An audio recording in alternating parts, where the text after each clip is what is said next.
ಕಡೆ ತಳ ದಪ್ಪ ಇರುತ್ತೆ ಇದು. ಇದ್ರಲ್ಲಿ ಏನ್ ಮಾಡಿದ್ರು ಸೀದೋಗಲ್ಲ. ಇದ್ರಲ್ಲಿ ಶೇಪ್ಸ್ ಬೇರೆ ಬೇರೆ ಇದೆ, ಫ್ರೂಟ್ಸ್ ಎಲ್ಲ ಇಟ್ಕೊಳಕ್ಕೆ, ಇಲ್ಲಾಂದ್ರೆ ವೆಜಿಟೇಬಲ್ ವಾಷಿಂಗ್ ಎಲ್ಲ. ಇದು ಬಿರಿಯಾನಿ ಪಾಟ್. ನೀವು ಬಿರಿಯಾನಿ ಏನೋ ಮಾಡಂಗಿದ್ರೆ ಈ ತರ ಟೀ ಪಾತ್ರೆ ಏನಾದ್ರು ಫುಲ್ ಕಾಪರ್ ಅಲ್ಲಿ ಬೇಕಂದ್ರೆ, ಕಾಪರ್ದ ಏನ್ ಬೆನಿಫಿಟ್ ಅಂದ್ರೆ ಬೇಗ ಬಿಸಿ ಆಗುತ್ತೆ. ಅಲ್ಲಿ ಒಳಗಡೆ ಸ್ಟೀಲ್ ಇರುತ್ತೆ, ಆಚೆ ಕಡೆ PVD ಕೋಟೆಡ್ ಇದೆ. ಏನಾದ್ರು ಸರ್ವಿಂಗ್ ಬಕೆಟ್ಸ್, ಪಿಕಾಕ್ ಪ್ರಿಂಟ್. ಹೊಸ ಪ್ರಾಡಕ್ಟ್ ಚಾಪಿಂಗ್ ಬೋರ್ಡ್. ಹಿಂಗೆ ಕೌಂಟರ್, ನಿಮ್ ಕೌಂಟರ್ ಟಾಪ್ ಇರುತ್ತೆ, ಹಂಗೆ ಫಿಕ್ಸ್ ಆಗ್ಬಿಡುತ್ತೆ. ಆಮೇಲೆ ನೀವು ಏನಾದ್ರು ಚಾಪಿಂಗ್ ಮಾಡಬಹುದು. At the same time chapati ಎಲ್ಲ ರೋಲ್ ಮಾಡಬಹುದು. ಈ ತರದ್ ನೋಡಿ, ಈ size hand wash counter.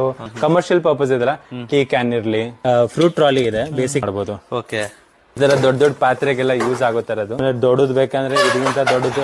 Art ಕೇಸಲ್ಲಿ ಬರೀ 2 ಸೆಟ್ ಬೇಕು ಆತರ ಇದ್ರು. ಅದು ಕಷ್ಟ. ಇಡ್ಲಿ ಬಾಕ್ಸ್ ಇದೆ ಹೋಟೆಲ್ ಟೈಪ್ ಅಲ್ಲಿ. ಮನೆಗೆ 1 ಟೈಮ್ಗೆ 24 ಇಡ್ಲಿಸ್. ಇದು ತುಂಬಾ ಟ್ರೆಂಡಿಂಗ್ ಅಲ್ಲಿ ಇದೆ. ಒಳಗಡೆ ಕಲಾಯಿ ಹಾಕಿರೋದು, ಮುದ್ದೆಗೆಲ್ಲ ತುಂಬಾ ಚೆನ್ನಾಗಿರೋದು. ನಾನ್